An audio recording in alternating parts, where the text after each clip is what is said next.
One, two, three. One, two, three. Testing, testing.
you can carry on. Yeah.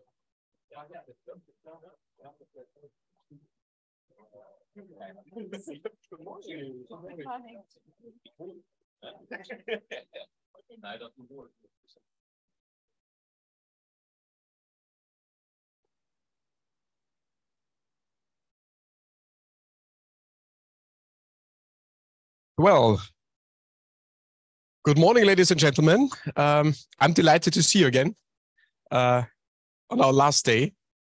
And as you know, or most of you know, it is picked with rather interesting sessions. Let me again thanks for the hospitality of the Swedish presidency. I hope you had a nice midsummer celebration and without any collateral damage today. And I think in terms of the tight schedule we have and also the plans of most of us to go home in the afternoon or the evening, we try to be precise with our talking time, that we have enough space for reflections. And in this sense, I wish a fruitful day and give over to Malin, who is chairing the first session. Yeah, here we go. Thank you, Malin. And welcome to an exciting day of workshops. This first workshop on AI was actually my suggestion, so I'm really happy to moderate it. And the reason I suggested this theme is that when I started reading up on what's current in the European HPC landscape, I again and again ran into projects that were trying to tackle AI. And I thought, well, wasn't this a solved problem? Apparently not. And then I tried to dig into what were the different reasons for why people are still working on this. And I think we will hear some of those reasons today. So I would like to welcome the first speaker, Klas Viranga. And Klas has an extensive background in innovation management with an emphasis on identity, mobility, and security. He oversees JAN's trust and identity activities and community program and manages partner relations and research engagement teams. He was the recipient of the first community award for creating eduroam, because here we have the creator of eduroam, and I think we should all thank you specifically for that. He served as a chair of the JAN Task Force on Mobility for more than 10 years. And he also was inducted into the Internet Hall of Fame for his invention of eduroam. Welcome, Klas.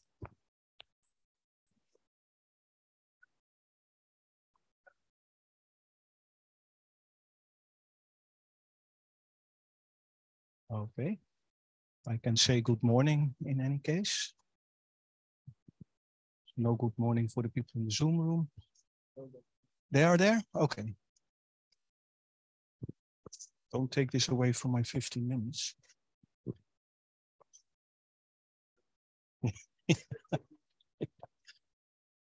Right, that was, yeah. Thank you. Yes, good morning, and thank you for the nice introductory words.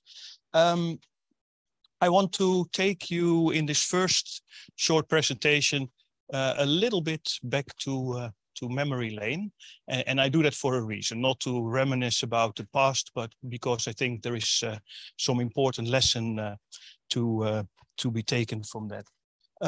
And I start with a very well-known statement from a guy called Mike Odell. He was with UUNet, one of the first ISPs in the world. And what he said is, all that stuff on the internet is all very important, but the thing that is really important is scaling. And in fact, that's probably the only thing that is important on the internet. But then we have other 20th century thinkers that say other things. The well-known philosopher Taylor Swift said, "Trust does not scale."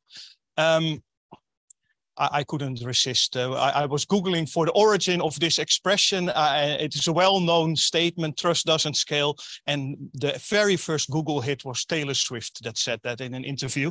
But I think she's right. And I think when we look at what we've been doing in authentication authorization, and as you rightfully point out, we've been at this for decades now, and many of the problems have been solved. But in the end, this is what we're trying to bring together. On the one hand, the need to scale to large numbers, and on the other hand, the fact that on the most basic level, trust is always between two entities and not more than that. And that is what we've been building.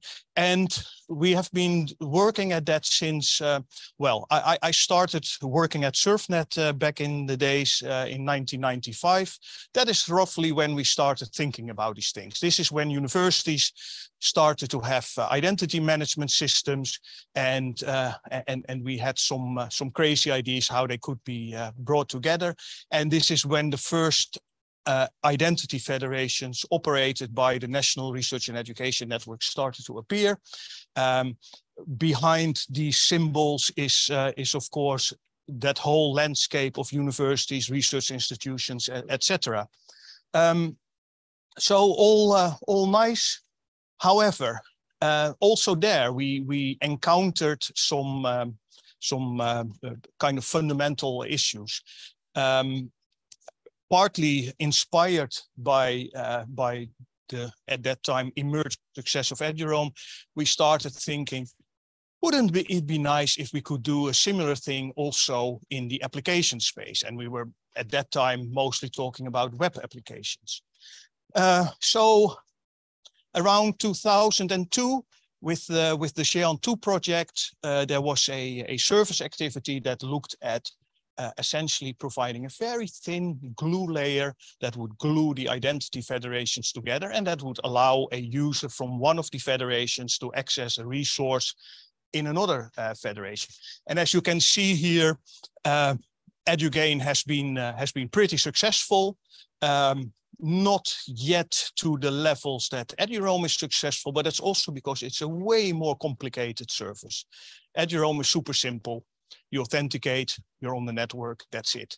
There is a bit of a difference between being able to access, say, a wiki page or the Large Hadron Collider experiment. So it is much more difficult. Still, we're getting to a large amount of people, large amounts of institutions that are served and that generate billions of authentications every day.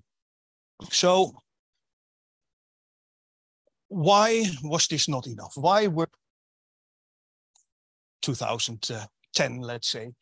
And the reason for that is that being very honest, as somebody coming from the NREN community, we had pretty much neglected the needs of the large research collaborations.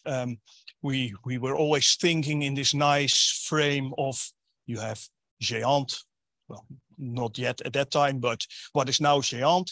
Then you have the NREN, then you have the university, and then you have the end users. And then those crazy research collaborations came along and said, but that's really not relevant for us, what your role is in the university. We care what your role is in a collaboration. The fact that you are a lecturer in your university doesn't matter to me. I want to know that you're the principal investigator in this and this project.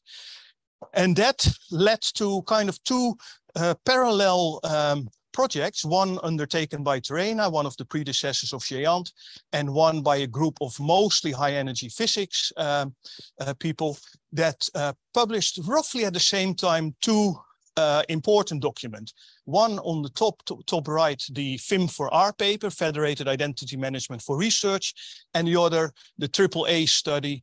And both essentially concluded we need more. That thin glue layer on top of the identity federations is not enough to satisfy the needs that the research collaborations have. And that led to two large projects, the ARC project. Licia Florio in the room was the project leader of that. So if you want gory details about that, go and talk to her in the break. But the main outcome of that activity was the so-called ARC blueprint architecture. And by the end of the ARC1 project, that was turned into a cake. And that's what I have a picture of.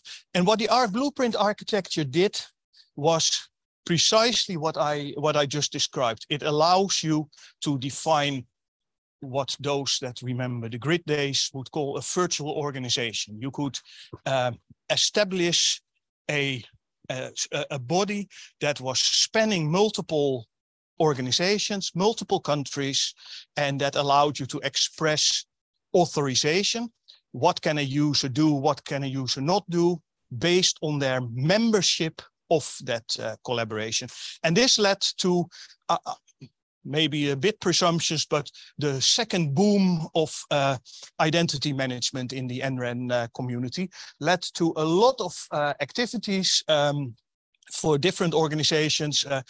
Jean built edu teams, EGI built Check-in, Indigo Data Cloud built Indigo IAM, and all of them, the most important thing to remember about those is they implement the ARC blueprint architecture. That architecture that allows you to build virtual organizations. And many of these research collaborations have adopted the ARC blueprint architecture. Now in 2023, I would say you really have something to explain if you don't implement the ARC blueprint architecture, not only in Europe, globally by now. So it's a huge success. And the interesting thing is where we originally were planning to use our product edu teams for this column, the research infrastructures, that's where originally the demand came from. We pretty soon realized that pattern, that ability to take sort of a basic authentication and then add information about the users that allow you to take authorization decisions turned out to be very powerful. So the exact same approach we also use in education to support Erasmus program, for example, the My Academic ID service. For HPC, we've been working with Phoenix and Puhuri on building an AI for them. We call that the My Access ID service. And even though we were originally thinking that we would solve problems for the research collaborations, as it turned out, also NRENs had demands that could be met by this blueprint architecture. The most notable example, the SURF SRAM, their virtual research environment, and that is powered by the exact same technology. And this is where I think the interesting thing comes in. When we started thinking about that and noticing that those four stacks were looking more and more the same, we thought it might be a good idea to do what a computer scientist always does when things get complicated, introduce an extra layer. So what we built in the last year mostly is what we call the Core AI platform. And really what it does is to put it bluntly, it makes the EduGain layer a little bit thicker. Instead of just allowing you to connect across different federations, you can now also do some basic group management. You can do interesting things like bringing in third-party identities.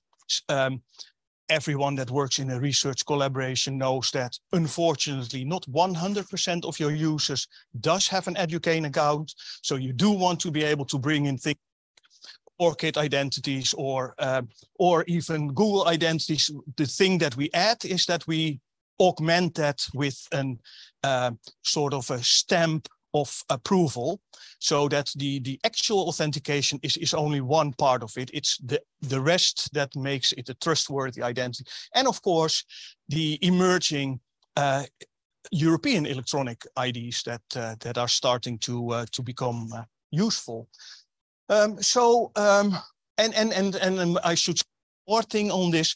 The other thing that we are encountering is that we have been working for 20 years on building SAML-based federations, and we have done a pretty good job at that. And then all of a sudden, the whole world starts to replace square brackets by curly brackets and do connect and things like that.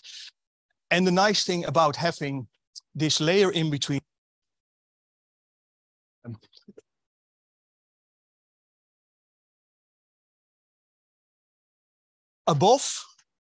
below, it is still going to be SAML. Over time, that may change. We are looking into OpenID Connect federations, etc. But the nice thing about having this decoupling is that it doesn't really matter. We can, on both sides of that line, we can innovate, support new protocols, etc. And my final picture, my one but final slide. And if you then put this in, we have built is we still build on top of the institutional identity management solutions. We have national identity federations on top of that. We have an EduGain layer that ties them together. We have the core AAI platform that adds the extra capacities that I was just describing. And then we have a set of specific domain services, my academic ID, EduTeams, my access ID, and our AAI service for the NRENs. And in the end, you want to have this as little as possible visible for any user. What it really is about in the end is the communities that make use of it. So we build a service, and when I say we, sometimes we, as Jehan do, sometimes EGI does it for a community, sometimes the community does it themselves. It's not really important as long as they follow the agreed set of guidelines. What it is important is that that supports then all those, let me call, business cases that are on top of that picture. The nice thing we discovered, sort of like a litmus test. We are now involved in a big project around the new EU ID wallet and the DC4EU project, and that potentially could be disruptive. Is probably disruptive, but we don't know yet in what way. But what we've noticed is that nicely fits again in this architecture, and in fact the both the DC4EU project and also the EPSI-Vector project, a project based on the European blockchain services infrastructure, make use of the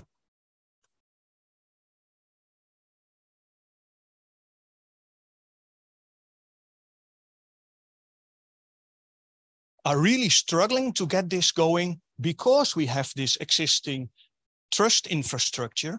We can very quickly move up and we are this DC4EU project is a so-called large-scale pilot, and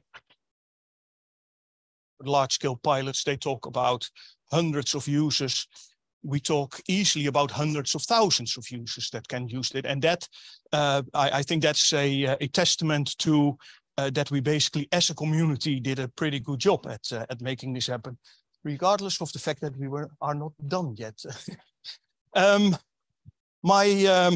This is just a simple way of rephrasing that. We expect that there is a core AI platform in the center, and that will be able to power all the other sector-specific cases. So just my last slide. It's very tempting whenever something new comes along, blockchain, wallets, to say, oh, this will change everything. Throw away what you have. What we've learned the hard way is that it takes time to build a sustainable, scalable, trustworthy infrastructure. And it took us well over 20 years by now, and we now have something. And that's not to say that this will forever look the same. It's not to say that we will not have to adapt. Of course we do. However, the foundation, and that is one thing I'm 100% convinced of, the foundation that we have in this established trust, and I'm not talking about technical, but about human, that is going to remain the foundation of whatever we build. And I think that's the important takeaway.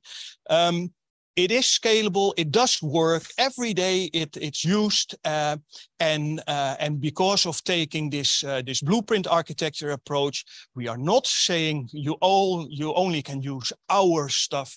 No, together as a community, we came up with an architecture and everybody's starting to follow that.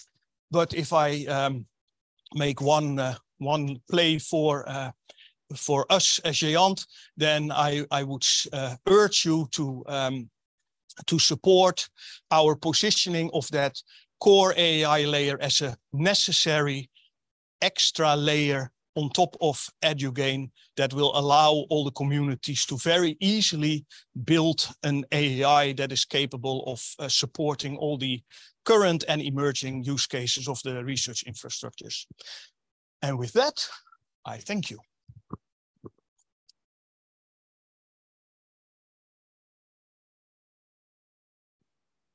I think I used my time, but... If someone has an extremely quick question, otherwise we should go on to the next speaker. Yes, yeah. You have 30 seconds. I hope it's extremely good. The core assumption behind all this, right, is that we're building on institutional AI solutions. Do you think that that core assumption will still hold 5 to 10 years from now, given the emergence of national identities? In Norway, we now have to use our national identity to do certain things in the educational and research space. So, because if that assumption goes, what happens then? Yeah, that is a good question, and it does satisfy the 30 seconds. If you ask my personal opinion, then I think authentication is the least important and least interesting of things that we do. It's the authorization that is relevant. So yes, a national authentication, a national identifier is going to be important, if only because the Commission has mandated that in a few years' time, 80% of the citizens should be able to communicate with their government using a wallet. That's going to change the landscape big time. Still, in eIDAS-1, they have tried to make it possible to use that for all sectors. That has miserably failed. eIDAS-2, I think, is taking a better approach. Still, the fact of the matter is the business processes in education, that is what we need to implement. And there, your citizen ID is only one factor. So maybe the universities will not have an IDP anymore in the future. Still, they will be a so-called attribute provider. Still, they will have to say this person successfully did this course, etc. May I?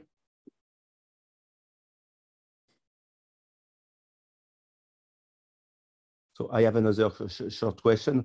How does that fit with the private sector and the authentication on Amazon, Azure, and so on? Because there are more and more of our users who are using our academic resource and who are also using the resource from the private sector in calculation and in data management. I didn't hear the question in it, Philippe. It was a statement, or was there a question? Sorry. No, it's a question. How does that fit? Could you build links for an academic user who is accounting on the academic sector and also on the private sector, also using Amazon, Azure, and so on?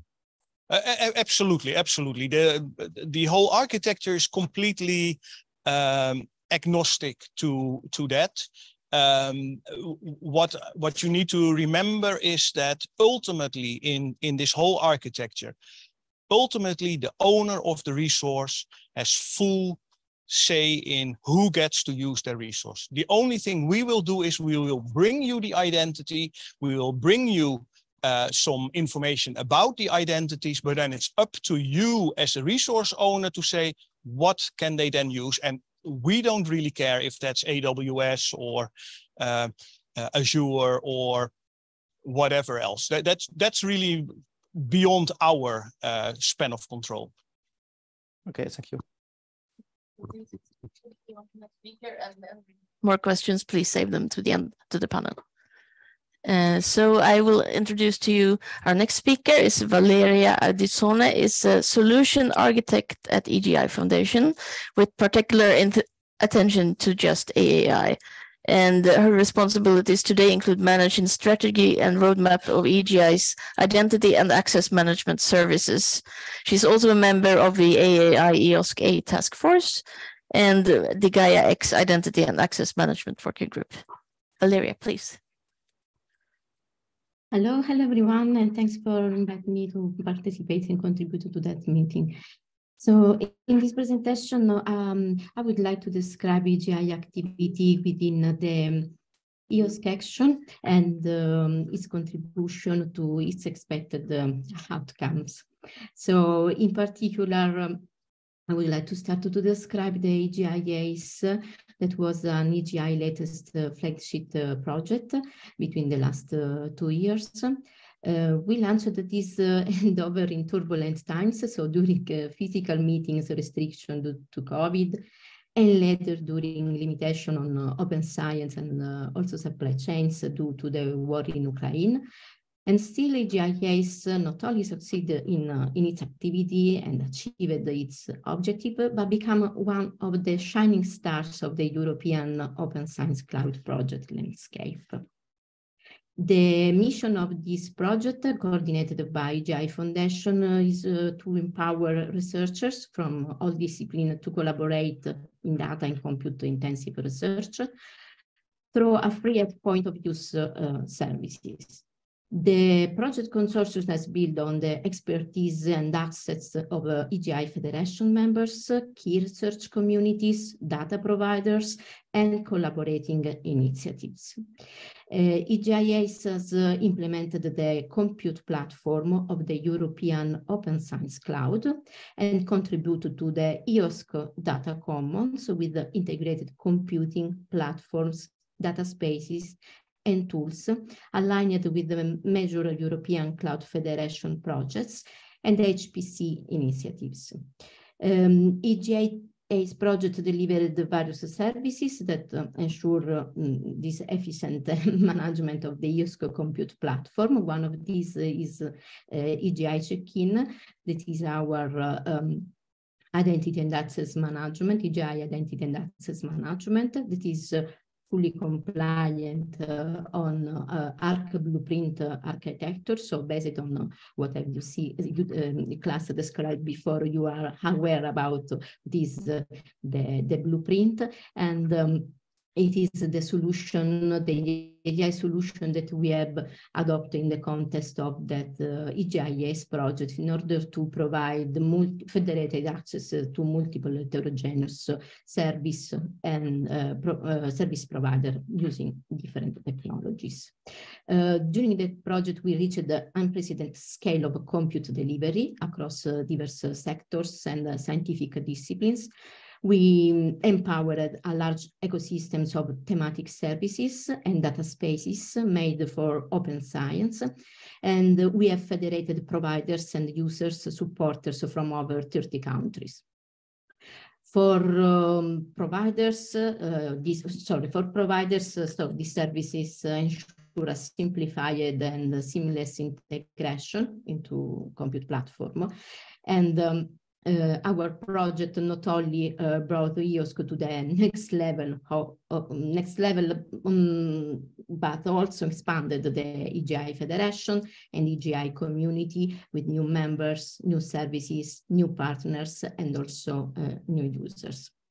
EGI contribution to the EOSC action also expand into these other two areas, the EOSC Future Project, and in particular for the topic of this session, the EOSC AI Task 7.3, and the EOSC Association AI Task Force. In particular, in the EOSC Future, we are focused on the implementation aspect of the EOSC AI based on the EOSC Authentication and Authorization Infrastructure report. And in the focus of the EOSC AI Task Force is the definition of the requirement and the further evolution of the EOSC AI. The project EOSC Future is coordinated by Athena, and the technical coordinators are Giant and Giant together. So we work together in the context of this work, in particular in the task that I described you before. Two parallel areas of work. The first one is about the EOSC core and its requirement from the EOSC AI at micro level. And the second area is about implementing the EOSC AI at the macro level. So essentially, we are working on the cross-infrastructure and domain aspect. In particular, for the first area, EOSC core, we develop and operate together with the Giant and GRNet, the EOSC core infrastructure proxy. So during this period of the project, we define all the policy for connecting the service, the security operational baseline, the attribute profile for the services, and we start to integrate the core services, the EOSC core services like monitoring, help desk, accounting to that specific component of the AI service in order to provide access to that core services. Another activity is that this core services is based on the ARC interoperability guidelines. The ARC guidelines documents are documents where EGI is also an active member and contribution in the context of the architecture working group, where everyone is invited to contribute if you want. And the guidelines are approved by the AEGIS, the governing body of the ARC BPA, where EGI is a voting member. Last part regarding the EOSC AI Federation, that is part of the second area of the focus activity of the EOSC Futures, where the AI task of EOSC Future started the technical implementation based on the technical and policy guidelines described in the report that I mentioned before. Members of the EOSC AI Federation include organization operating a community AI or infrastructure proxy from international access and organization providing services in EOSC. Members can register community AI and infrastructure proxy entities in the EOSC AI Federation registry and have their metadata published in the EOSC AI Federation metadata. So the metadata registry hold the information and follow and spread all the metadata to the members of the federation. And as you can see in that slide, together with the other community AI, also EGI check-in is one of the member of this registered member of this EOSC AI Federation. And this is the concept that you can use in order to understand and to see of our activity in the contest. Thank you.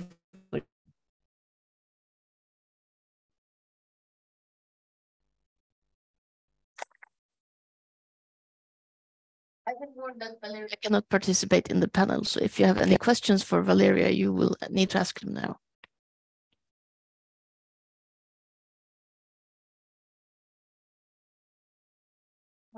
Thank you very much, Valeria. Thank you. It was a welcome. You.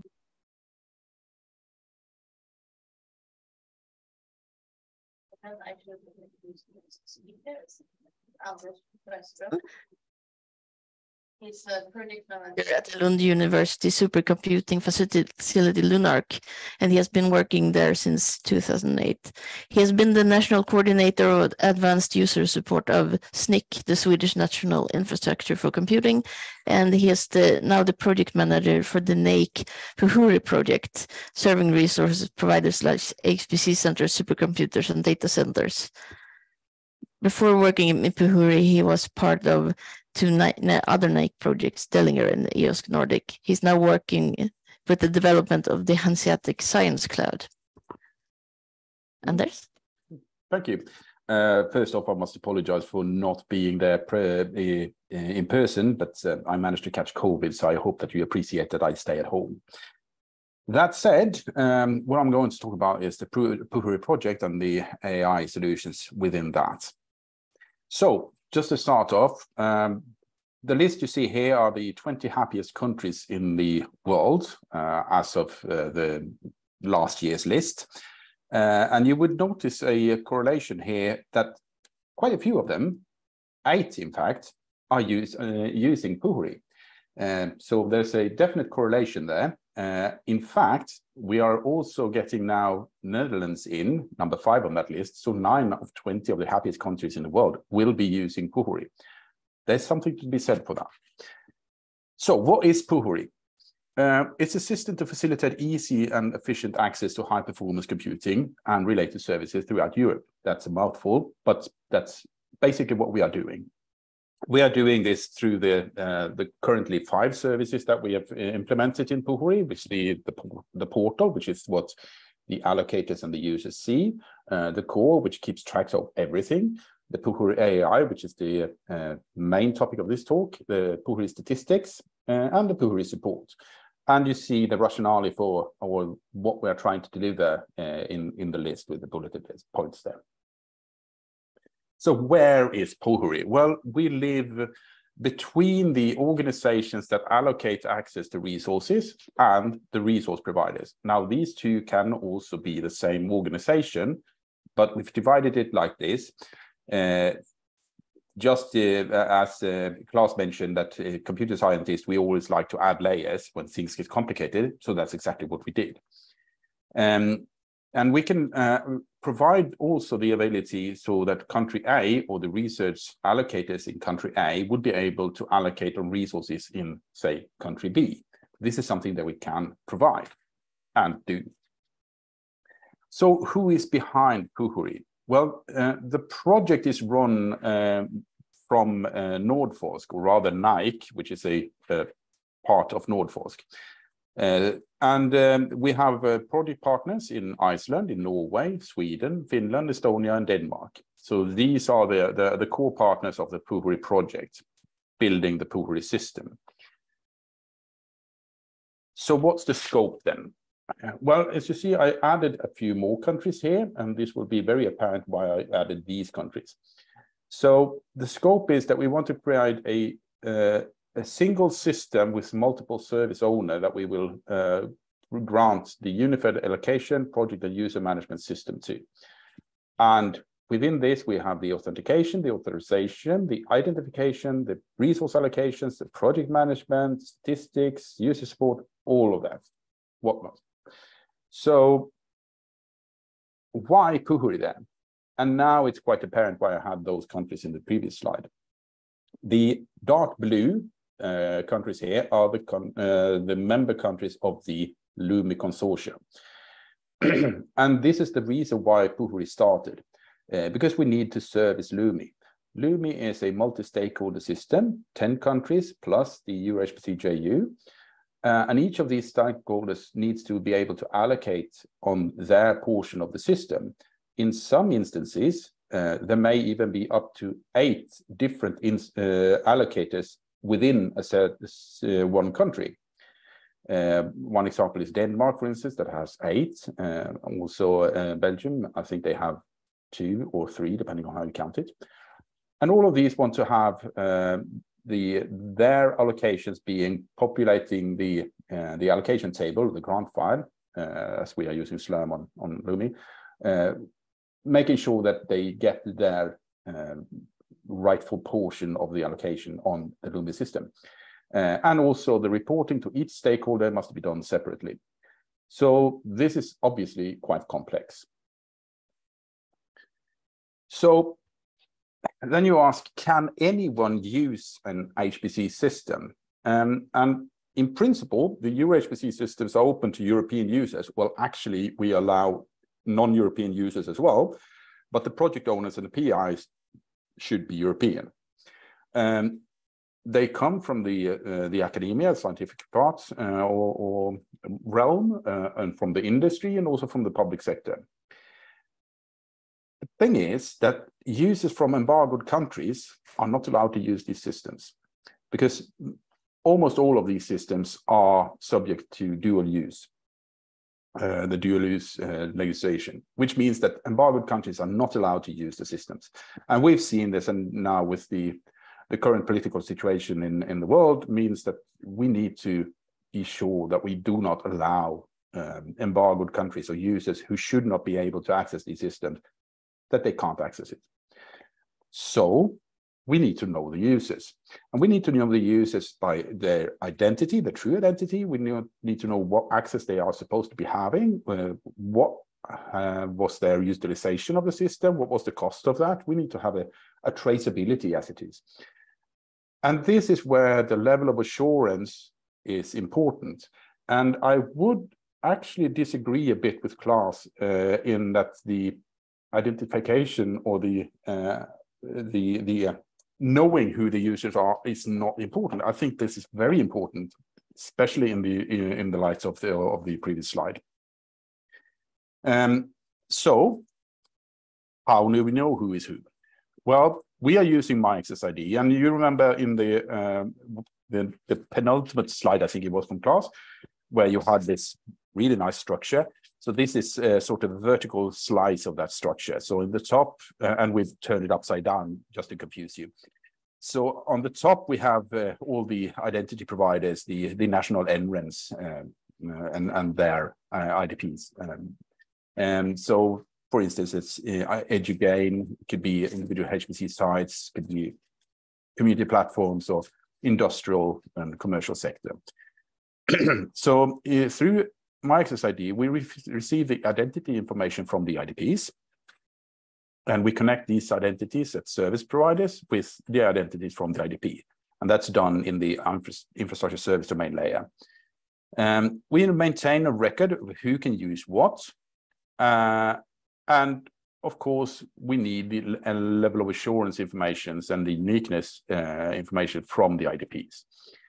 So that's propagated down to us. And this is where we have the trust issue, because we need to be able to trust that the information that the IDPs provide us with is trustworthy. And we have implemented a system to elevate the level of assurance, because not all IDPs are able to provide us with that information. So together with Sunet and Jean, we have implemented a system whereby the users can go to a vetting site where we read the biometric information in the passport. At the same time, we have a picture of the user, and thereby we have an elevated level of assurance on that the user, that Bob, is actually Bob and not Julie. So what is the difference between industry and academic users then? Well, in the academia, the federated authentication is feasible via EduGain, just as Claes explained just a minute ago. The industry users, they have to be able to register and authenticate, but there is no such unified system present yet. We are building a IDP of last resort that could be used also for the industry users, but we need to build the trust with the industry as well for them to actually use that. Verifying the user's identity can be a challenge for both of these groups, and thereby there is a need for automatic user identity vetting solution, which, as I mentioned just a minute ago, we have implemented together with Sunet and Jean. The academic users, there's another difference here. They usually get these resources for free. Whereas the industry, those users may need to pay per usage. Now, for the SMEs, the EuroHPC JU have a track whereby they can get free access to HPC resources, but still, the norm is that the industry users need to pay when they get usage. And also, of course, the user group may have different expectations, the user experience. They may be very well versed in how to use HPC systems. There may be different views on service level agreements, where this academic may be totally fine that the system just breaks down suddenly, whereas the industrial users would not accept that. There are different views on security and multi-factor authentication and all of these things that needs to be taken into account, and we need to cater to those needs. So you see, there are a number of different options that we need to look at, and for the at the heart of all this is the need for a reasonable level of assurance and for the IDPs to be able to propagate this up to us to deliver those tokens, as it were. But why can't you use the EID then, the electronic identifications? We need information on affiliation. The EID is not for logging in often. It's more for a temporarily login. The EID is your personal ID. It's not your workplace ID. So it doesn't have the affiliation, as it were. One example that we use in Sweden, where the building industry have put in place a voluntary identification schema called ID06, where you have exactly this information that you will need, which you don't have in your normal ID that you get from the Swedish state or something like that. So that's why we ask us, is this enough then? Well, the MyAccess ID and the EduGain, they enable the researchers to use their IDPs to access these international European infrastructures. They are known to the resource providers through the federation. And again, trust is essential here, because we need to know and be certain that Bob actually is Bob when he lands on the machine. This is also important when it comes to access of data. For instance, I'm pretty sure that, say, Daimler Group would not be happy if the data on their latest car model would be accessible to, say, the Volvo Group. So this is something that we need to make sure that only the intended users access the data that they have the right to access. So when we come to this IDP of last resource, we could have the industry provide us a list of eligible users. So this set of users are allowed to use the allocated resource that we have. And that would be a way for us to go forward. Same thing for the public sector. They normally also have an IDP of their own. And for the academia, the PI has the responsibility of who is using the resources that he or she has been awarded. And they do this by inviting the co-investigators. And this is also important to know that it is the PI who has to do the due diligence to make sure that the invitees are not from embargoed countries. Of course, they should also be truthful when they sign the terms of use, so that they are not from any embargoed country. But it is the PI who has the responsibility in this case. And that's it. Thank you.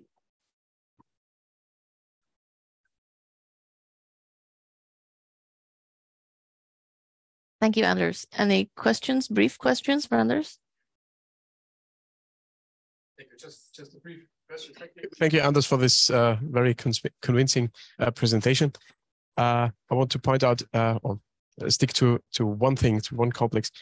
You mentioned Lumi, of course, as one of the basic forces to drive this. Do you also consider other machines out of EuroHPC, like Mare Nostrum or Leonardo?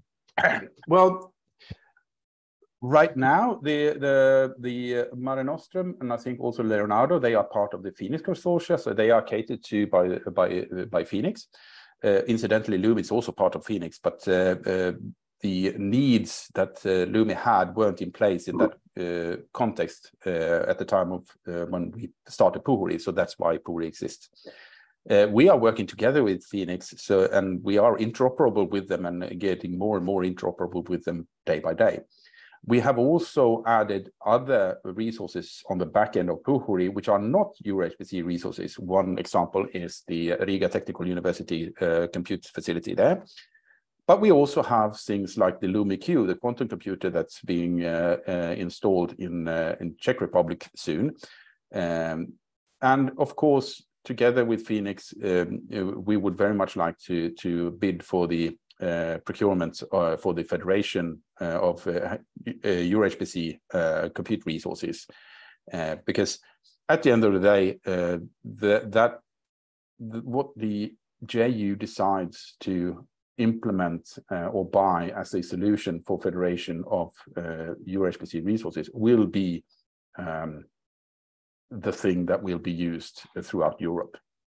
And I strongly believe that Puhuri together with Phoenix and Xuan would be a very good solution for such a system. I hope that answered your question.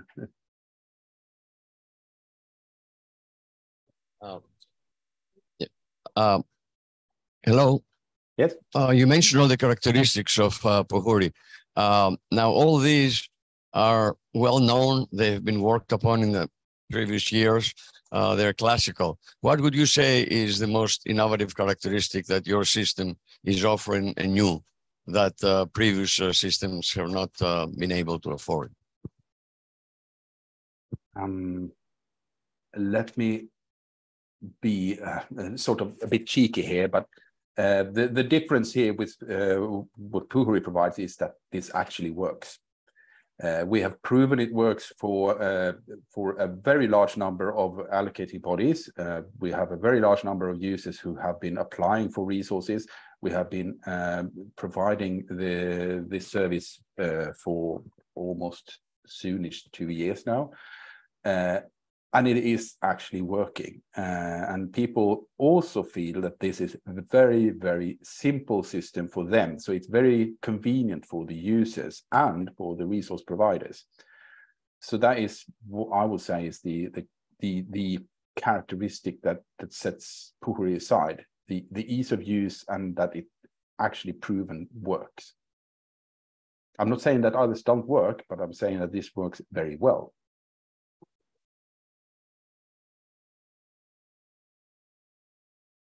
I hope that was an answer to your question.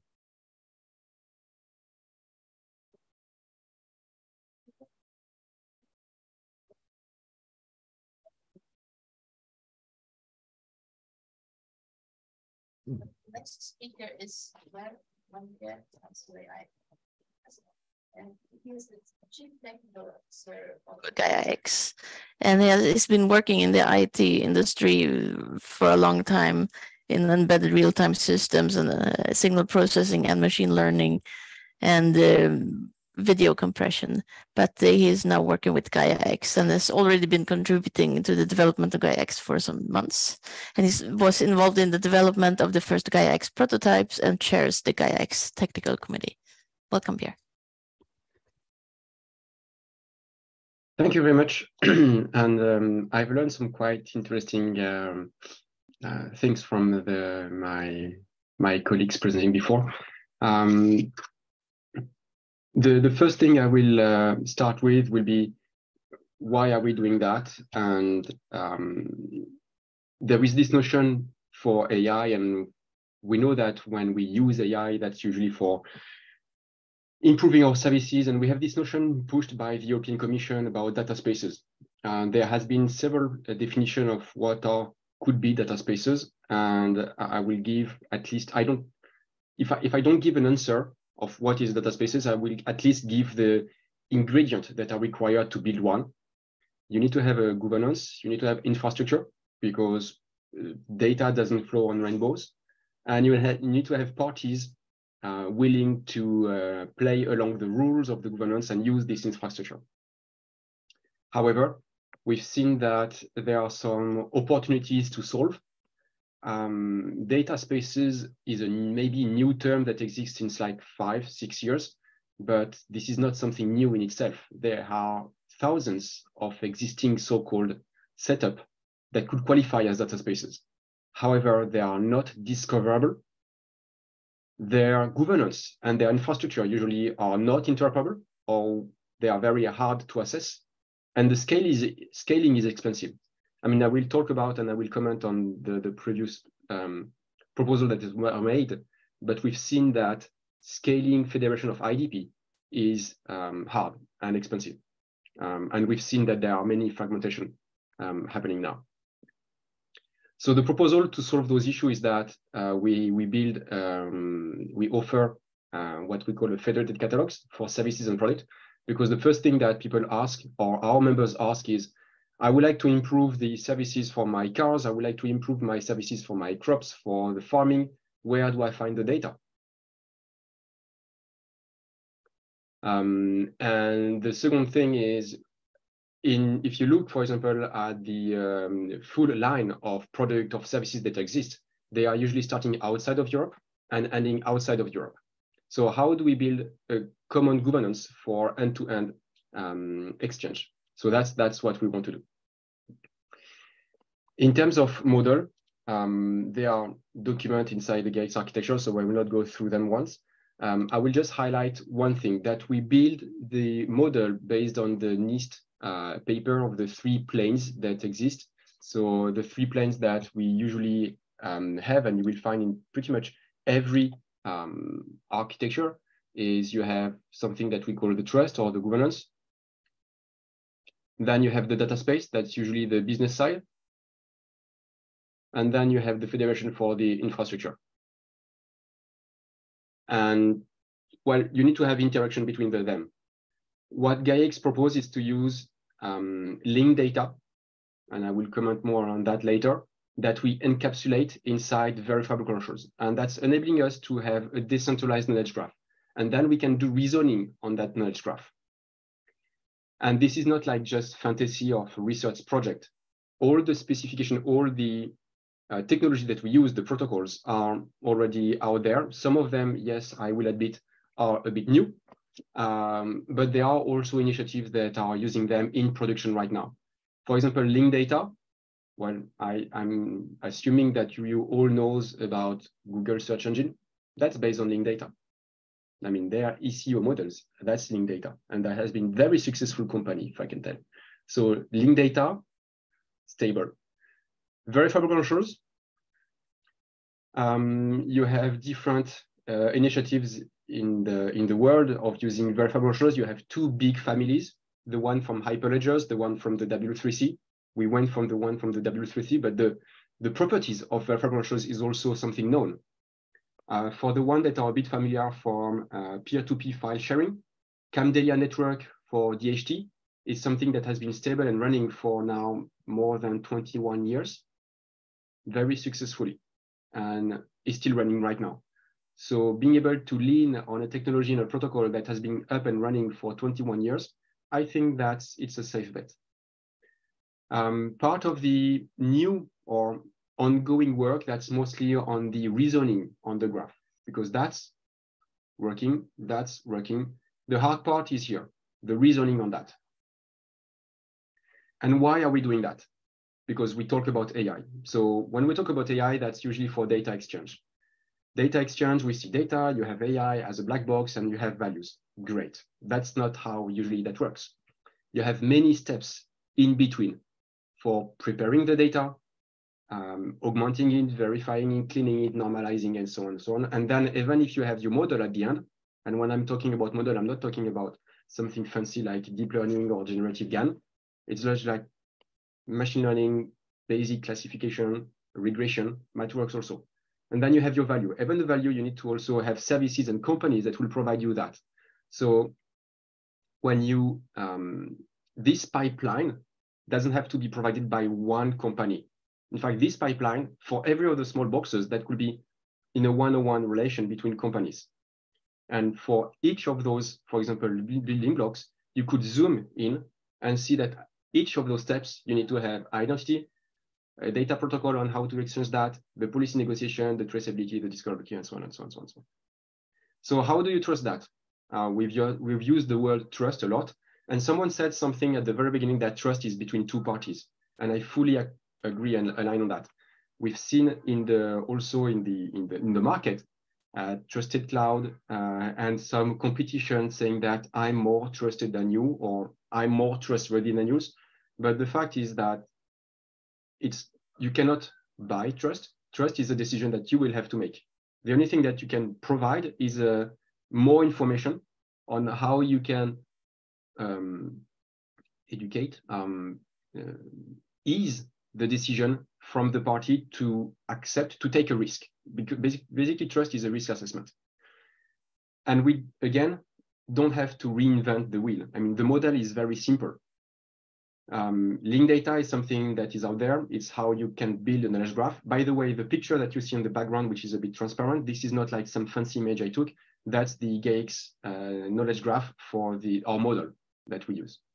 You have the credentials, and now I'm adding one more level of complexity. And that's the one weird name of the ISO specification that you are probably using on a daily basis, but might not be familiar with. That's everything that relates to conformity assessment. Conformity assessment that works for IT, for yogurt, for cars, for clothes, cosmetic, and everything. And the difficulty is not to create a new entire stack, which is shiny and make some developers happy, is to make sure that this is adopted by the market. So the complex part is that usually this specification, those ones and those ones are read and used by 3 different types of personas.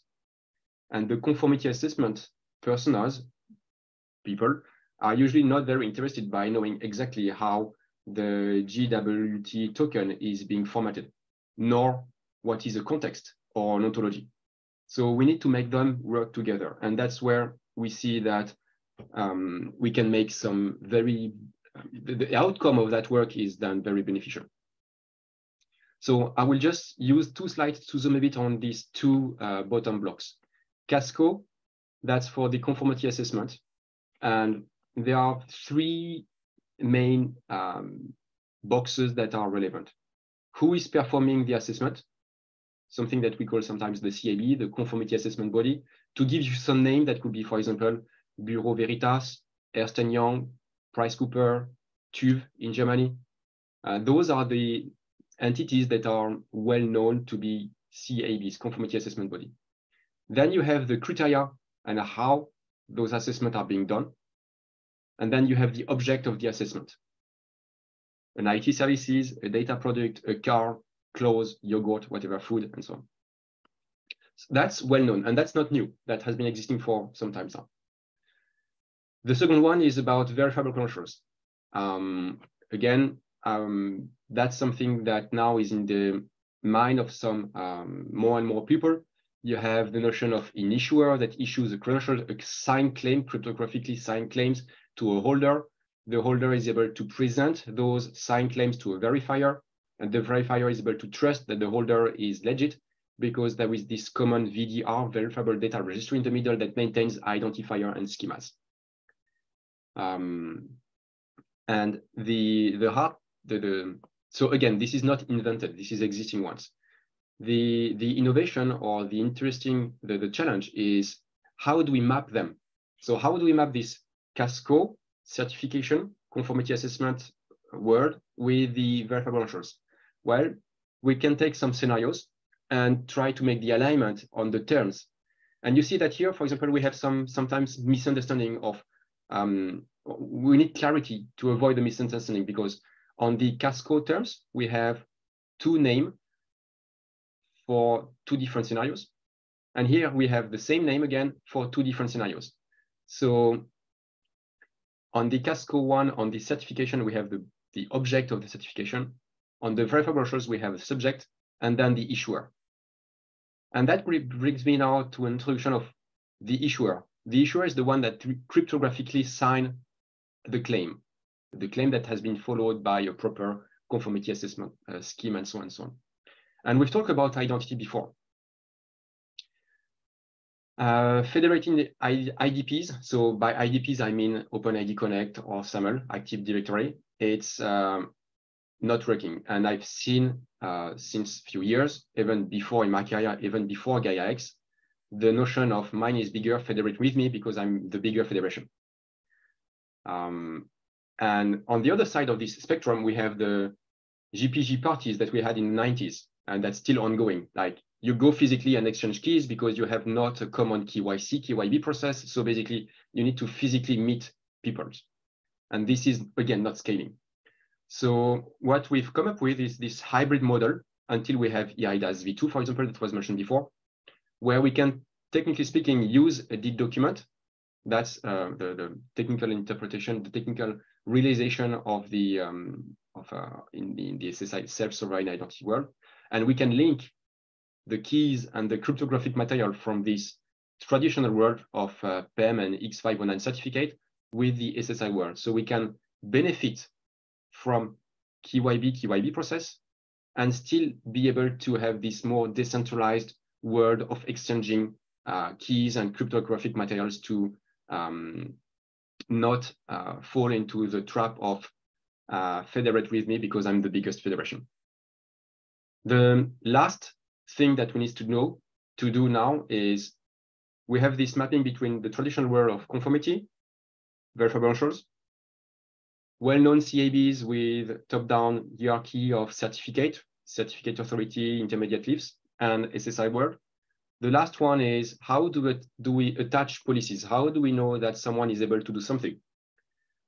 That's the one of the steps that we are making, and that seems to be working and adopted by our members, is to not give access right like ABAC or RBAC, because the vocabulary for doing those are different companies by company. One company might say that this user is an admin. The other one might say that this is an administrator. And the other one might say that this is the owner. So different language. And this is where this fragmentation comes from. Again, having a top-down hierarchy is probably not going to work. So if you want to have that solution to scale, we need to have, and here we use link data. This is for the one that are not familiar. This format here of the policy, this is a notation that we call turtle.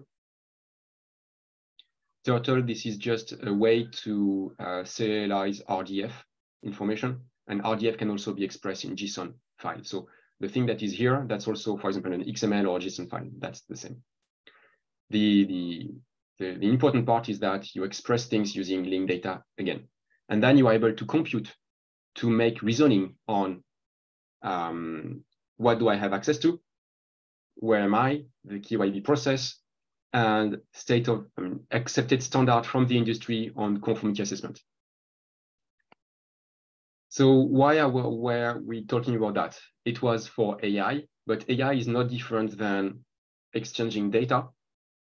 Data by data, I don't mean necessarily only the data set, but also the algorithm. So the algorithm could also just be an example. And that will conclude my presentation of what we are doing at GaiaX and why we believe this is the solution going forward. Basically, we are built, if I have to summarize, in itself, we are building, we are bridging existing state-of-the-art, well-known processes that are existing in the industry together. So conformity assessment with the SSI world of CABs, well-known KYC, KYB process from eIDAS, GLAIF, the finance, with the more decentralized model, being able to attach policy using link data. And if you like to know more about how that's working, then there is some videos online. Thank you very much.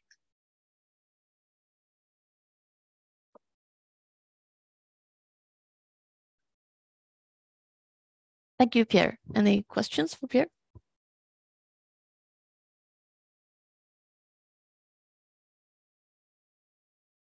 Any questions?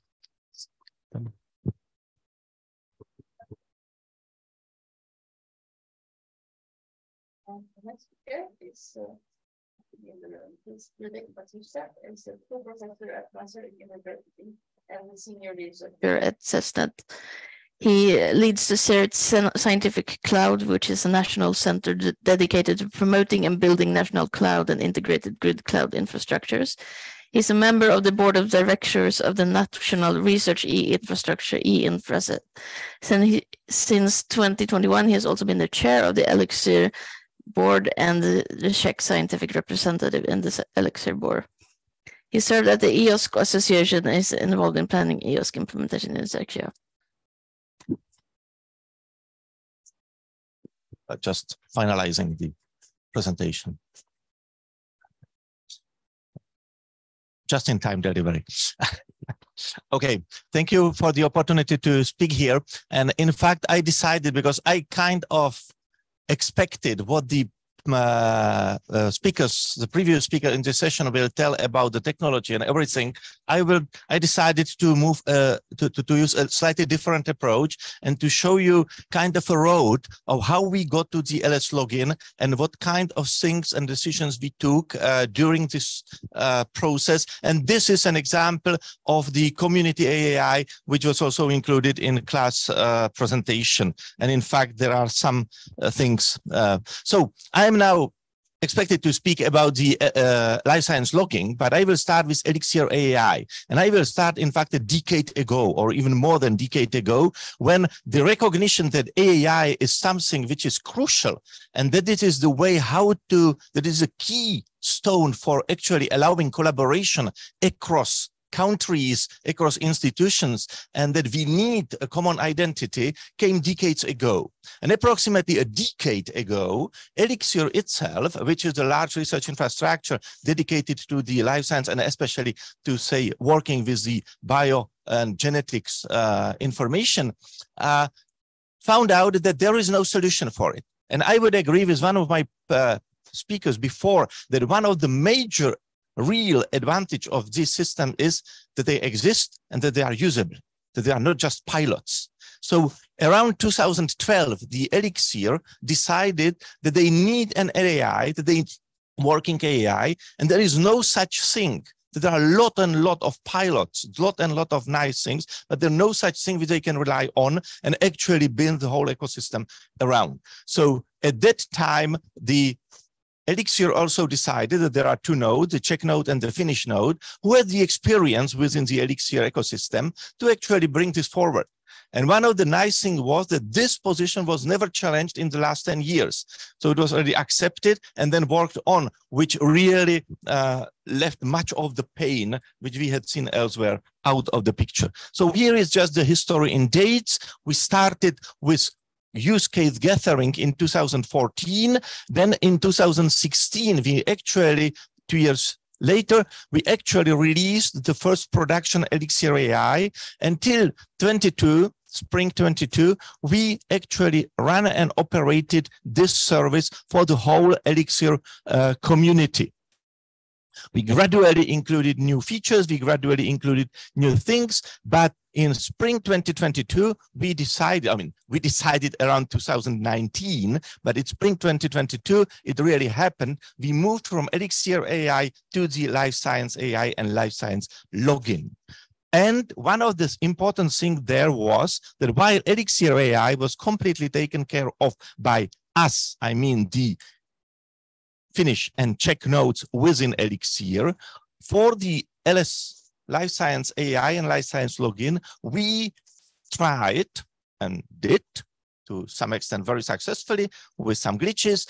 We introduced the e-infrastructures as providers of the key components. And you had already seen this core AI platform of Jan, which is something which we are now looking at or working with to actually get this in a way which we need. And I will mention this where we have some glitches there. But these were the major decisions. Move from Elixir to the Life Science AI and include the e-infrastructure directly provided components into the solution. The Elixir AI, I will not spend too much on this, only mentioning that when we did the Elixir AI, we also explicitly contributed and actively contributed to the ARC blueprint, which was already mentioned. We were one of the communities. We actually said, we want a production service, we want it running, and we want it completely aligned with what's going at the infrastructure level. That was, again, an important point in the whole path toward the LSAI. So we participated in the ARC project, we participated in the pilots, and these were the steps. I mean, this is the structure of the AAI, which in fact reflects what you had seen on the cake. Now I have it without the cake, which is the ARC blueprint architecture. And again, the important decision on our side was that we don't want to invent anything else. We want to contribute that this is usable for us. And we can show that in some cases, we need quite of a discussion with the core team of the blueprint, why the features which we need must be covered by the blueprint architecture. So then we, as I said, since 2016, we run Elixir AI.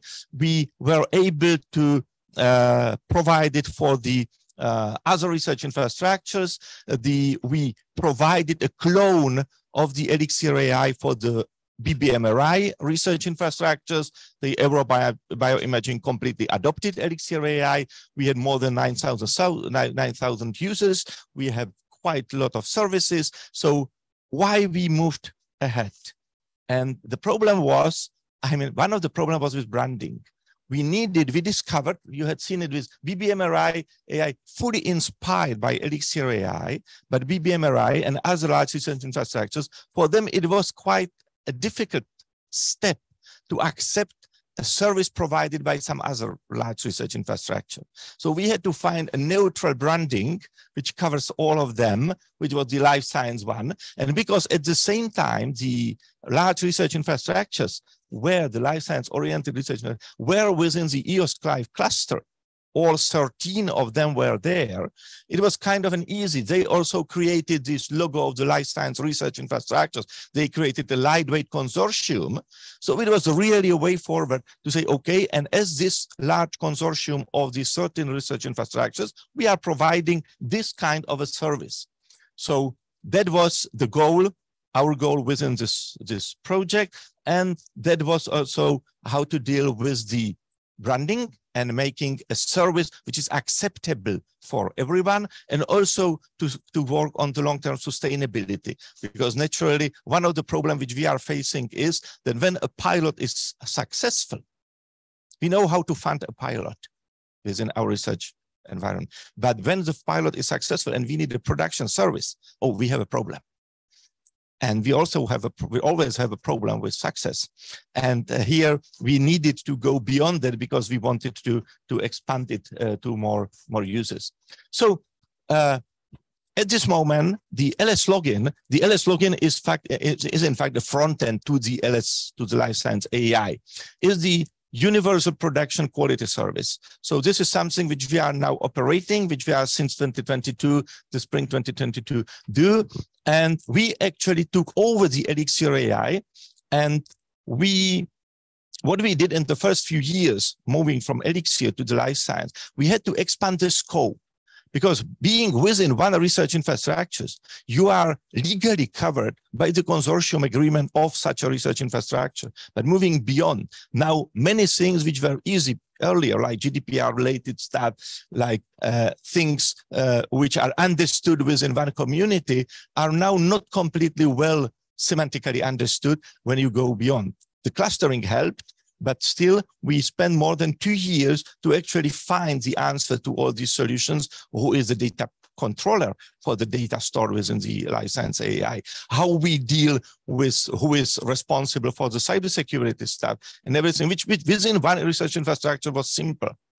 Across them, much more difficult. But at the end, what we got is that we completely decommissioned the Elixir AI. That was also an exercise, because we had these almost 10,000 users at that moment. And then we told them in one day, now don't use that and start using that. We migrated all of them really during one day. So practically without a glitch. And since then, they were starting to use the life science AI and life science login. So, and then we completed the commission Elixir AI, not to create any confusion. So now there is no Elixir AI at all, but only the LSAI.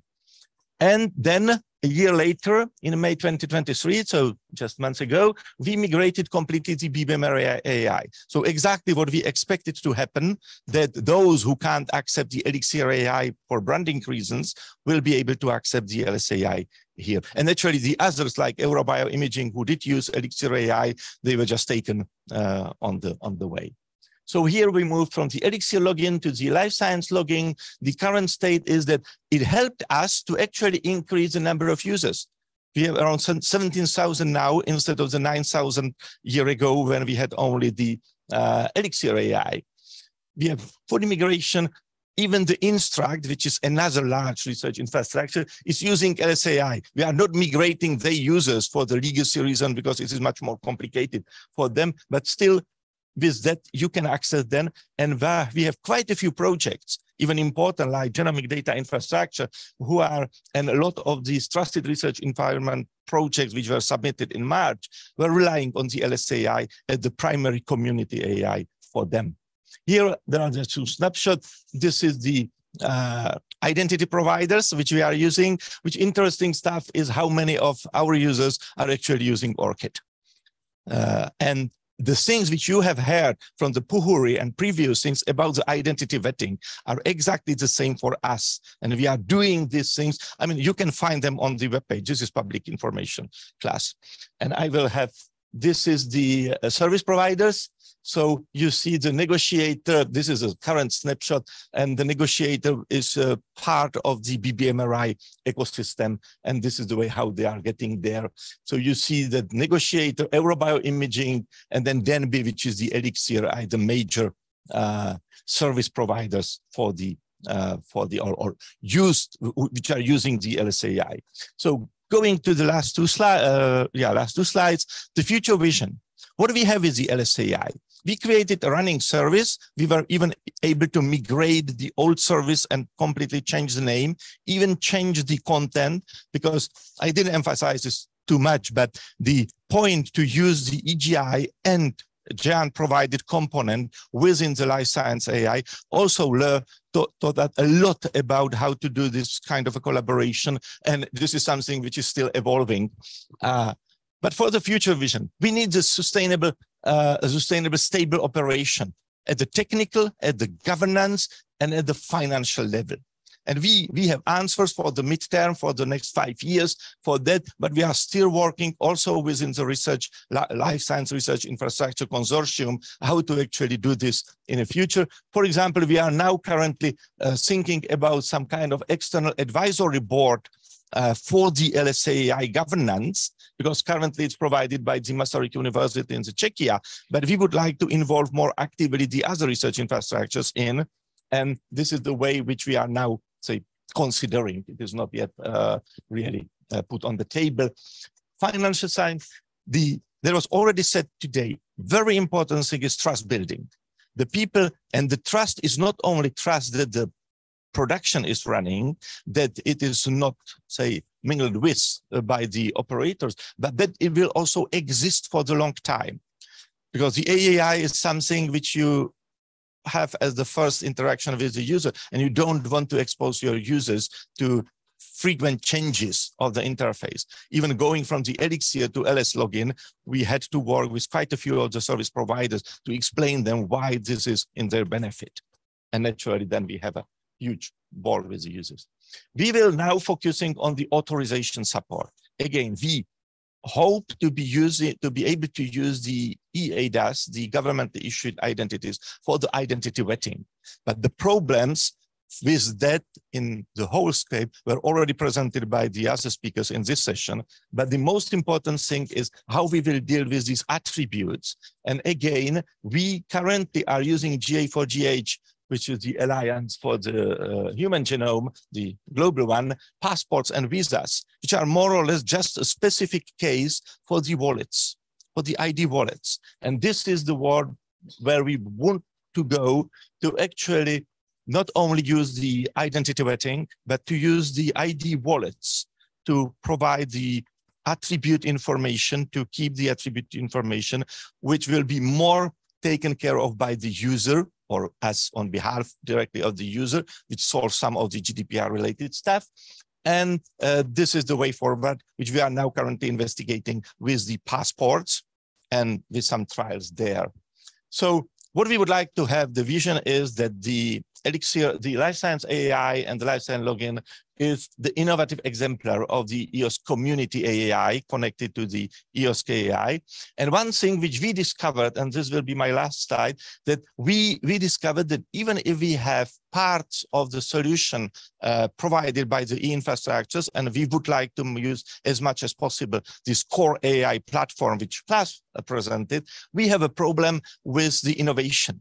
Because naturally, when you use a third-party product, they have their own ideas on how they are inventing and innovating this stuff.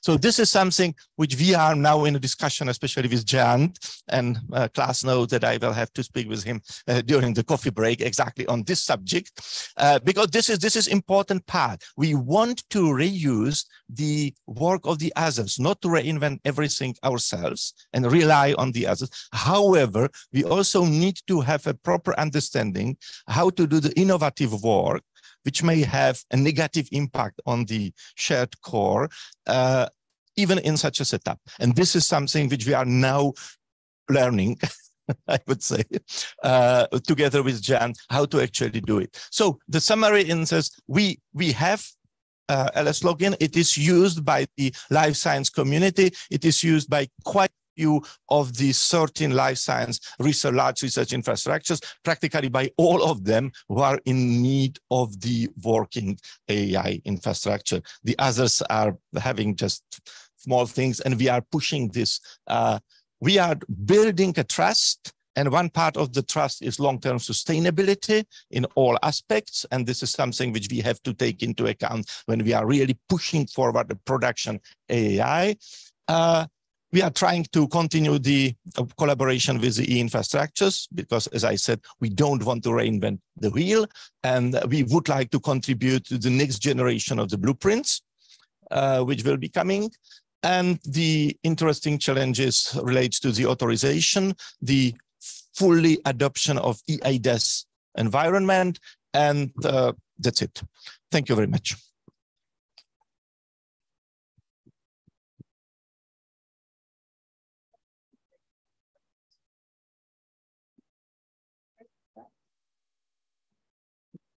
Okay.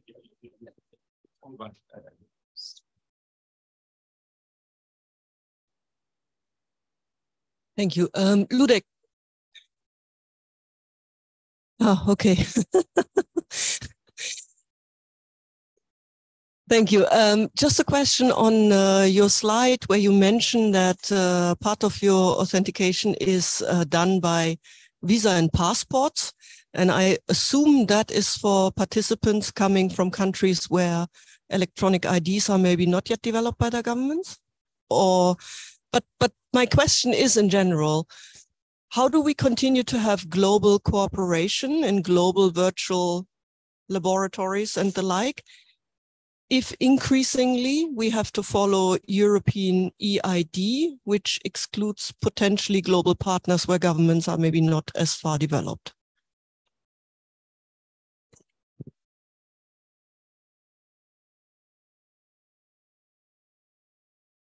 This is the misunderstanding. The passports and visas are not the governmental passports and visas. This is the technology which was invented, developed, and then implemented within the Global Alliance for the human genomics, which is a technology which is very similar to what we now have and call the wallets.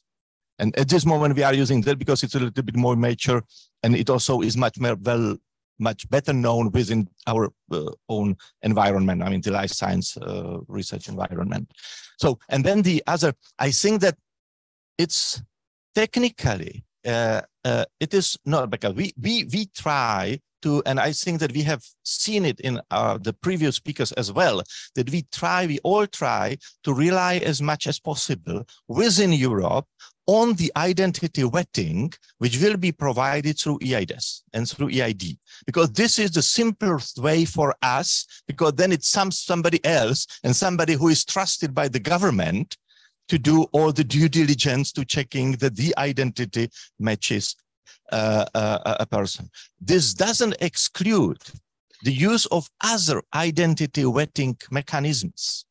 It's only that for the Europe and for the European citizens and people with eID within Europe, the process will be much simpler because they can use it directly if we will succeed with all the legal, especially the legal barriers. However, for the person from the US, we will still need some other way, like we need now, if we would like to do proper identity vetting, which may really use even the real standard passport to check and to do the due diligence behind the proper identity vetting. So it is not excluding. It's only that it will hopefully make the situation for us providing the service and for our users much simpler if they are within the European Union with eID. But it's not excluding anybody from that. There was another question, I think. I remember. It was you? Or? Oh, I'm coming. Okay. There was a comment online by Jonathan Todds. He says that we should acknowledge that the EOSCE AI framework of IAM services are built upon common internet-wide identity management standards. I don't know if you want to comment. No, it's just a comment which I tried just to say, to shortly say that we contributed to exactly, and we are always working to exactly to make use of the common and not to do it in parallel.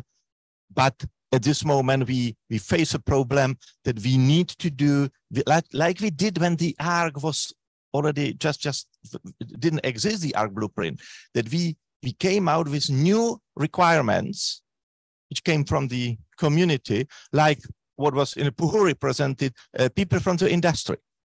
Because for quite some time, within the NRENs and the other communities, we focused too much on the academic users coming from the academia. So we created all these EduAgains, EduIDs, and everything. We provided IDPs at the universities, but then Elixir itself, at the beginning, we had more than half of the users coming from industry. And all this were not working in a scale, not because it was wrong, but because it was covering too much people, which previously were not a target.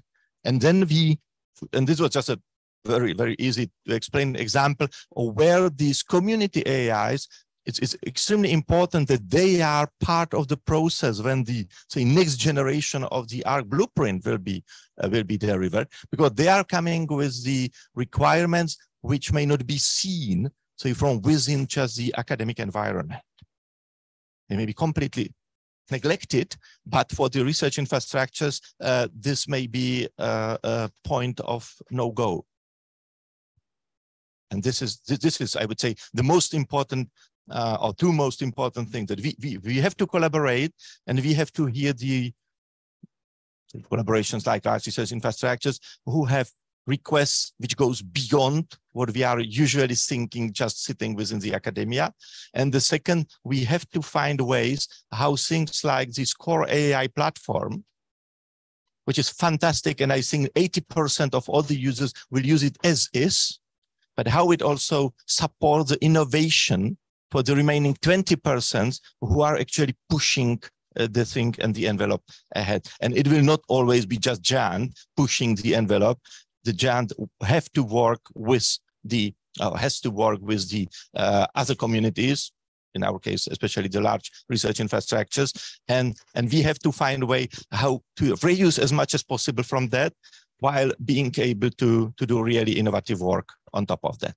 And these are two major lessons which we learned during this undertaking of, say, the last decade, Elixir, and then life science AI. So. It was almost a panel contribution. Apology. To the last speaker? No? In the Zoom room, so I guess this is the panel starting now. So if I shut down your presentation and maybe Klaas and you join here on the table and then the others in the Zoom room and then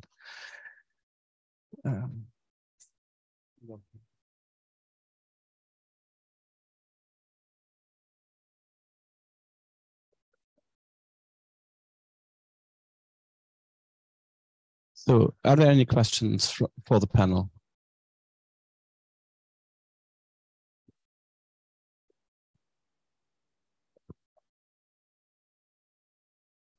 So I wanted to make a comment or a question because we heard people from several different fields like computer science or life science and so on. So my question from being an outsider is it needed to have a different AI system for each science, for each specific field of studies, for each work, for each, in engineering, natural sciences, or in humanities? Or would it be possible to combine and integrate the security systems for all fields that a university, for example, or an academy, for example, studies, and make it a generalized way of people that will be an umbrella system to cover them all?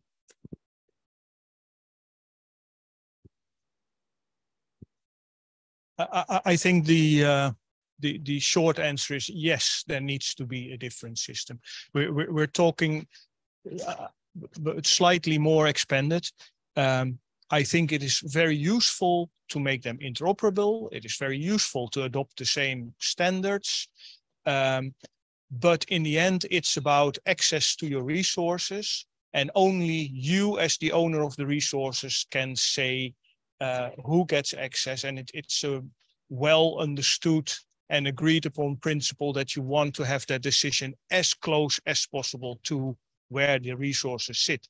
I think in theory, you could imagine that there was like this global system with appropriate permissions for administrators at the right level, etc. I think, showing my age a bit, but when I was studying computer science, we were looking into things like Corba and those very complex systems that in an ideal world would solve all problems. What I've learned in the meanwhile is it doesn't work like that in reality. So it's much better to keep the effort as close as possible to where the problem is felt, where the pain is, and try to kind of layer on top of that this sort of more visionary layer of interoperability, etc. Ludwig, do you want to add to that? Okay. Next question. But I think let's have Anders to comment, and then I will. Yeah. In part, I absolutely agree with what Klaas just said, that it is important that the owners of the resources and the data and so on and so forth, that they are the ones who are in the driver's seat of allowing the access to the resources. That said, I view this as a slightly different way, because I would like to separate the identification schema and the authentication and that part, to have that as a common layer, and then you can build whatever you want on top of that. That way they will be more or less interoperable by design, regardless of what sort of science area you are focused on in your sort of infrastructure. So I think it's important to have the common identification layer, and then building on top of that. That's what I would like to add. I agree with going to the original question that we actually need not only one but several. One of the reasons is that there are different requirements even behind the AIs from the communities, which expands what Klaas said. But where I disagree with you, Klaas, is that I think that you slightly mixed the problem of taking the decision on the authorization, which definitely there I fully agree with you, with the need of having a different tools to take. And I take the AI as the tool, and there I think that we can go as much as possible to the common joint neutral solution, but not a general one across everything. One of the things, for example, even within the undertaking which we took with this life science AI and the predecessors, was that Elixir was extremely, as one of the large research institutions, was extremely open to the trust between their own people. So since the beginning, we are able to use, and in fact, we relied a lot on social identities within Elixir. So things like from Google, most used account at the beginning was Google account.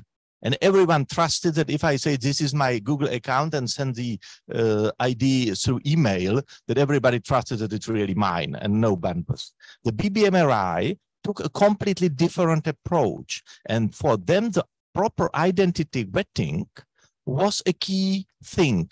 And we had at the beginning even passes within the AAI, which we allowed for the Elixir. We were not able to provide for the BBMRI. We did the BBMRI AAI as well, because they simply forbidden it.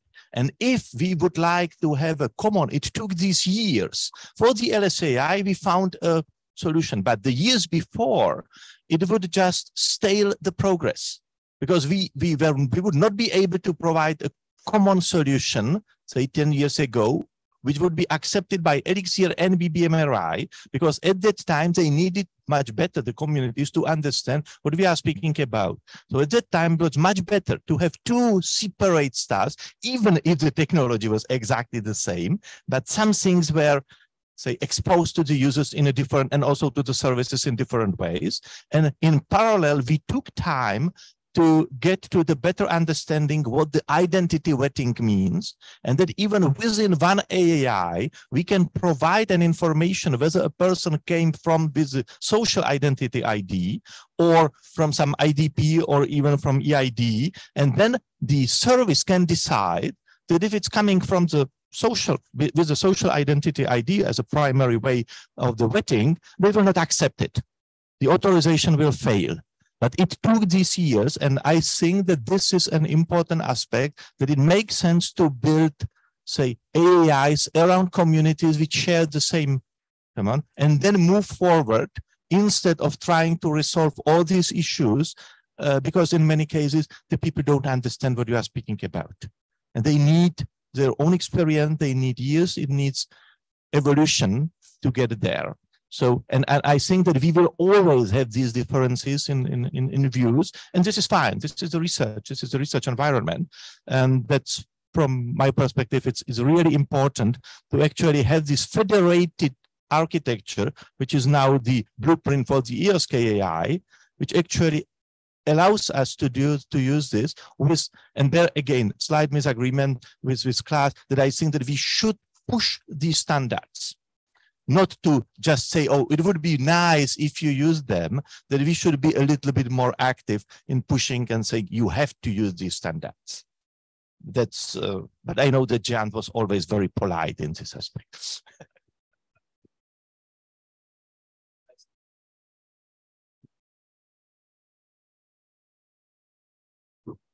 Many thanks. Coming back to the first question raised by Panos, I believe that we are now entering the field of the policies, which is not the technical field, and that's the field where we can solve part, when even all the question raised by Panos.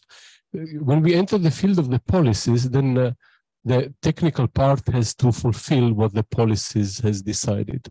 And if we go into the field of policies, then we have to pay a lot of attention with the terms we use. So I've heard, for example, the owner of data. The problem here is who is the owner of the access, not the owner of the data. The owner of the access will decide which kind of data in which way are entered. It's not the owner. If you take a look at on how we visit the squares here in Malmö, the owner of the squares is the public, the government, whatever, and we are able to enter it and to use it because the access is granted. It's not about the owner. The ownership of data is here in Europe, and we're talking about European projects, is regulated by the frames, the legal frames. We have the Data Governance Act, we have the Public Sector Information Directive, and so on and so on. This is regulated. We know who are the owners. We have contracts at our university. So again, it's not about ownership of data, it's who has the access. Now, why do I stress this? Because I also listen to words like sharing of data. Now, we are sharing the access to data. That's all about sharing access, no more than this. So the policies is the regulating factor. And I would suggest part of the answer to Panos is to be solved through policies. That's my point of view on this.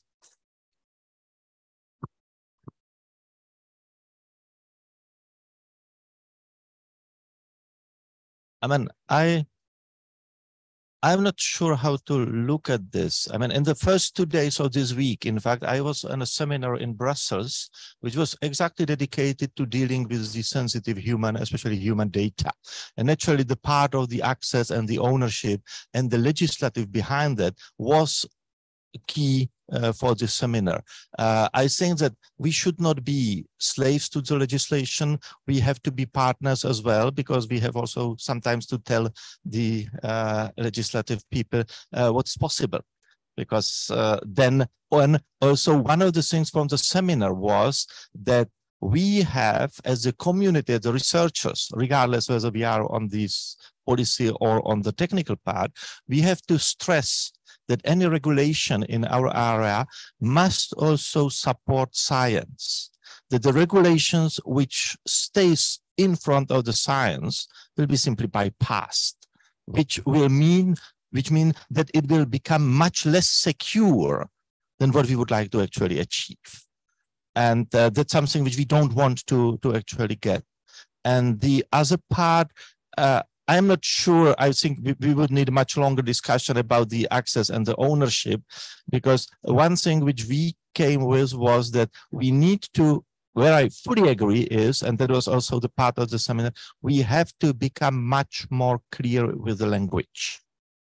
Because it must be clear with whom we are speaking, whether we are speaking with a person who is responsible for operating and constructing the AI, or a person which is really producing the data and may have the feeling that they are owners, which may be the case if they are, say, people doing plant biology. But with humans, we have another aspect, because we are, say, having data about humans, and the humans behind this data have their own rights as well, even if they may not be part of the research process itself. But still, they have some rights which we have to protect. And these are things which has to be put together. And that was, I mean, this seminar, fresh one from the last two days or something. But this is important. And for the AI, it's extremely important because, for example, with dealing with these sensitive data, some of the aspects of the trust goes skyrocketing compared to when you do astronomy, for example. The plant can, again, because there may be economic interests, but for the astronomy, I mean, that's a completely different position of the researchers to what they really need as a protection and as the vetting of identities, vetting of the access. And these things which we have to take into account, because the regulation is not covering everything and is different for different areas, while we are trying to serve all the areas. Before adding anything to that, I should first say that I clearly don't express myself as clear as I'd like to think. Anders now twice said I disagree with Klaas and then said something that I fully agree with. So, but having said that, no, I think Just like your statement that it's not about the owner of the resource, but the owner of access to the resource is not correct. I think both are not correct. I think what we have in reality is a very complex system of business relations, of responsibilities, of regulations, of policies, etc. And there is no single right answer. What does it mean to own something? And I do agree that semantics is important and vocabulary is important. At the same time, I think we're still very much trying to find our way in a very complex landscape. And I also don't think it helps to get bogged too much down into let's now the next fight take to agree on terminology rather than getting the work done. So that is a balance that I think we need to strike here.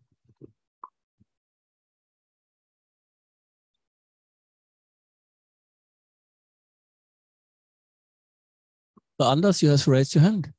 Yeah, I agree with what Klaus said. Now, what I would like to point out is that I absolutely agree that we as a community need to work in lockstep with the legislative process so that we influence that. So it's the laws and the regulations that are in place are something that we can live with, but we cannot pick and choose which laws and regulations we are going to comply with. We need to comply with them once they are there. And this brings me to the fact that we need to understand is we want to have an open science. We want to have a research community that have a freedom to do pretty much whatever they like, but it has to be within the realms of what's legally possible and what's from the policy side allowable. One thing in this is one thing that this means is that we need to know who the users are, because we are giving access to very substantial resources which represent very substantial values. And if someone, and I would rather say that when someone, and not if, is doing something that they shouldn't, we need to be able to take a very big bat and go home to that person and say, what are you doing? And this is fact of life. We need to understand that the reality now is different from what it was 20, 30, or 40 years ago. And this is something we need to live with. That said, I think we are in a very good place now because we have the ability to do all of these things in accordance with what is legally mandated. So that's just what I would like to add on this. And I would ask you to please do not use the normal naivety which we run across with researchers, where they only see their research and do not see the implications that would come with it.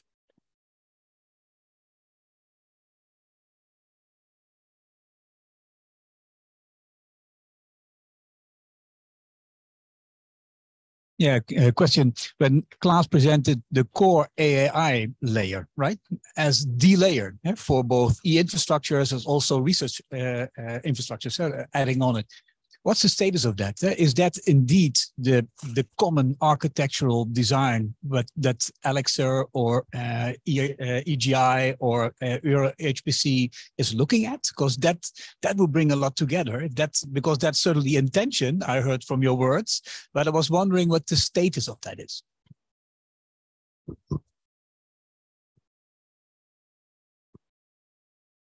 So on a technical level, that is a reality. It is what is working, it is what we're using, etc. But there is more to life than just technology. And it also comes with acceptance that this is the architectural model that we as a community will get behind. Ludek said very nice words about it. I would hope that other communities say the same. I think the HPC community does buy into this notion. so I have good hope, but we are a little bit at the edge of are we now going to pull through with it and make it really happen? And it's one of the reasons why I made it the main topic of my my presentation, because you are the people that can influence these directions. And I agree with your premise that this would be extremely helpful for the communities. And I think it is one of the important, maybe the most important building blocks of this whole pretty lofty goal of interoperability across scientific disciplines, etc. The whole premise of EOSC that allows for that. And a lot of that is wishful thinking, but here we can actually take very concrete steps that make these things happen. So yeah, let's all get behind this.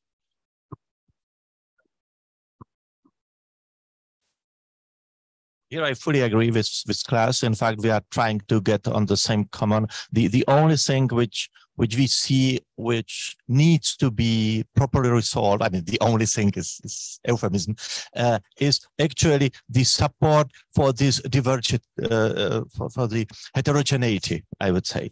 The problem that we have a common thing naturally limits what you are able to do with that. And if you need to go beyond, either because of your stupidity, because you don't understand how to use it properly, or because the real needs which will eventually push this platform forward. And this is exactly what we are now discussing with Jan, how to do this, how to actually support this common platform, which, as I said, at least 80% of all the use cases will be happy with, while not to force those 20% who need, I would say, even drastic or potentially risky changes to the platform to stay completely out.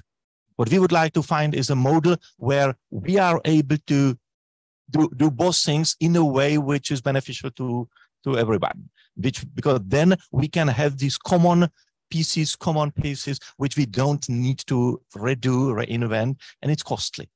So it really allows us to focus on things which make sense, the new things, and not to spend effort on things which can be shared. Yeah, and this is part of the technically it all works. This goes pretty much to governance. Who decides what features will be implemented and when? How much are we willing to jeopardize stability of the existing platform for maybe some crazy thing that the life science community wants, and that those are the questions that are not solved yet, and that we indeed need to work with the communities on addressing. How to make this platform also a platform for innovative development. So you have the same platform as a basis, I mean, as a concept for the production services, and how to make sure that in parallel to that, those who are able to do it, because there not will be too many of them, can actually run something which is moving forward, taking their own responsibility for risks associated with that, and then being able any positive findings to back propagate to the platform in a much slower way. Like I described the Elixir and BBMRI, where we needed years before we got to a really common platform, while most of the things were exactly the same. Oh, Anders, over to you. Yeah, I think that the one aspect that we need to also take into account here is the sustainability and the costs of it. Having a unified platform, much as Klaus has alluded to, will be more efficient and will be cost saving, and will enable most of the projects not having to reinvent the wheel, as it were. So that is a quite important aspect, and I think that most of the projects share at least a minimal set that is common. That could be easily addressed. And then we have the fiddly bits of the more complex things, but that can be also solved. So I think that having a combination of this communal platform or common platform will be a good thing. And incidentally, we are right now in the process of actually moving what we call the Puhuri AI closer to MyAccessID and having that service by Sharp instead, because then we can, all the ones who are using MyAccessID will have a common AI layer, which they will be able to use and make the different systems that use MyAccessID interoperable in a much better way. So it's a move in the same direction. I again agree with everything he said.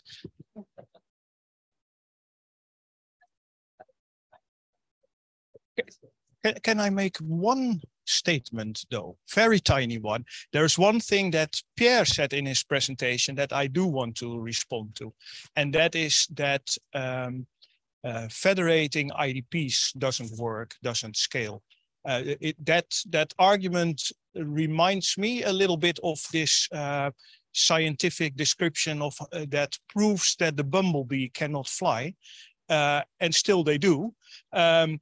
I would say we have federations with thousands of IDPs and SPs like InCommon in the US or the UK Access Management Federation, and we have federations in Africa with only one IDP, and still it works. We are a federation of federations, and I think this is very community dependent. I think we are a community that is wired for collaboration and helping each other. And I think in our environment, it works. I will accept that in some of the other environments, it may not work, but I think we can consider ourselves lucky that we have made it work.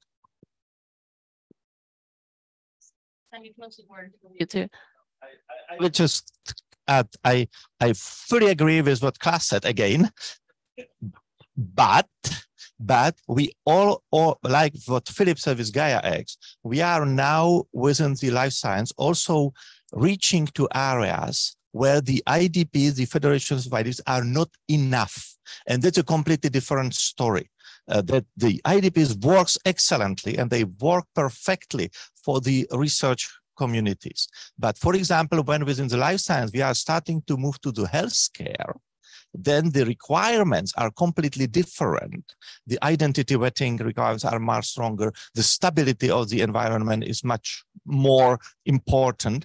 And then we are getting to the limits. So what I would say, it's not working, it's completely not true. It's working, but it has its limits. And it's important to understand where the limits are and whether we can move them forward with the community building or whether we have to find something different, because going to the industry or going to the healthcare, this community-based work may not be sufficient. This is, I think, the most important message there. And we have perhaps Philip. One last comment, Philip, please. Yeah, I would say that also in the HPC fields, we have another issue coming, which is to deal with a complex workflow where the user of our system will not be a human being with identification whatsoever, but would be link with other infrastructure and flows of data from CERN, from SKO, from other entity related to climate or to weather or to pollution, and where we need to implement that into our field and to have still some proper identification, but identification which will be not related to this time a real human being, but could be related to a robotic system with, for instance, also some real people on the loop of the creation of the data or on the creation of the data management or data treatment.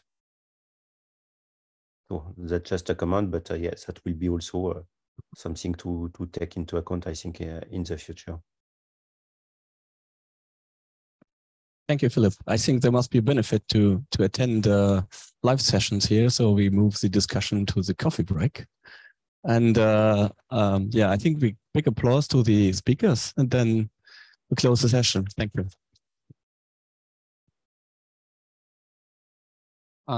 One more short comment. We will be sending out a survey for those of you that might be leaving now. We are informing you that we will be sending out a survey on the workshop so that you can rate it and help us improve and maybe even suggest future topics.